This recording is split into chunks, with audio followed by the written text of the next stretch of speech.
Hello बच्चों, let's see this question. Two plane mirrors are lying perpendicular to each other. There is lamp in between the mirrors. The number of images of lamp will be. So अब यहाँ पे क्या बोला गया कि जो mirrors हैं वो कैसे हैं, perpendicular to each other है, यानी कुछ इस तरीके से, ठीक है। हमसे क्या पूछा गया है, यहाँ पे कहीं पे लैंप रखा हुआ है, ठीक है। तो हमें एक बेसिक एक्सप्रेशन जो होता है वो पता होना चाहिए। बेसिक एक्सप्रेशन क्या होता है कि हम कहते हैं जितना भी मिरर के बीच के एंगल है उसको अगर मैं थीटा से रिप्रेजेंट कर दूं तो 360 बाय थीटा को हम लोग n बोल देते हैं।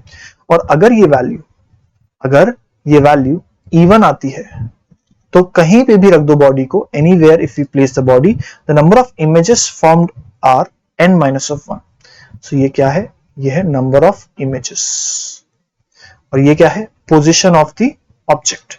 और अगर यही वैल्यू ऑड होती है और हमने ऑब्जेक्ट को सिमेट्रिकली रखा है तो नंबर ऑफ इमेजेस n-1, और असिमेट्रिकली रखा है तो नंबर ऑफ इमेजेस n। अब यहाँ पे थीटा की वैल्यू क्वेश्चन के हिसाब से 90 डिग्री है, तो हम कहेंगे this is 360 by 90 which comes out to be 4। 4 क्या है, एक इवन नंबर है। इवन नंबर है तो कहीं पे भी रखो बॉडी को, नंबर ऑफ इमेजेस कितनी बनेंगी, n-1, यानी 4 - 1 3 मेरा फाइनल आंसर हो जाएगा। ऑप्शन चेक करें तो ऑप्शन ए सही हो जाएगा, ऑप्शन बी गलत हो जाएगा, ऑप्शन सी गलत हो जाएगा एंड ऑप्शन डी गलत हो जाएगा। Hence the correct answer is option A. All the best.